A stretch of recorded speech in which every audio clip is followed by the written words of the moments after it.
Good morning and welcome to week 9.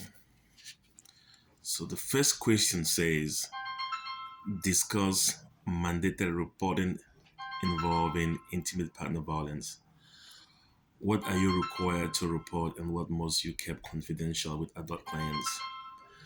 So, as healthcare providers in the state of Maryland and DC, we are considered mandatory reporters when it comes to any intimate partner violence or abuse.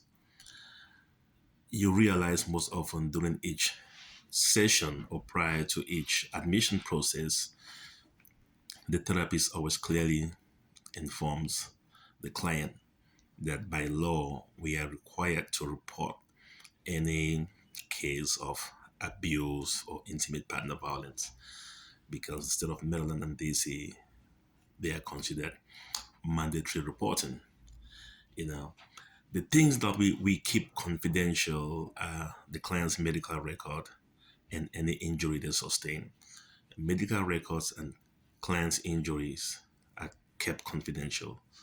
It can be requested by authorities, but in our own scope of practice, it's kept confidential. Discuss any nursing past experience you've had with a client involving intimate partner violence as either a victim or perpetrator. Being an ICU nurse for a while and also working in the ER, we've had a lot of cases where patients come in with suspected abuse, and most often you realize that they are scared to discuss because they are worried about the consequences if the perpetrator finds out that they report. But you can see some wounds that do not add up the stories of what the client is saying. Once you deduce an inconsistency between what the client says and the injury sustained, it's clear evidence there's abuse. They're just trying to hide the perpetrator because of further consequences. As a psychiatric mental health nurse practitioner, how will you approach therapy with a perpetrator who's wanting to change their behavior, who has a past history of generational physical abuse?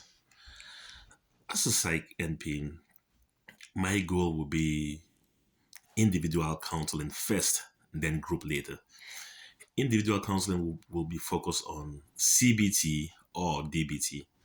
Through CBT or DBT, we can engage the client's brain and make the client understand the need for change for them to actually go through the process of doing things like, mindfulness, meditation, and stuff like that. Once we're done with individual therapy, then we can refer the clients now to group therapy. Group therapy now will be beneficial in the sense that they are going to interact with people where they can share the same stories. They have the same experience. And it's what we call in group therapy.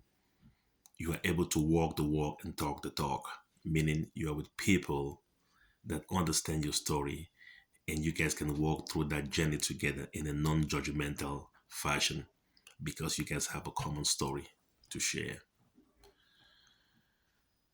And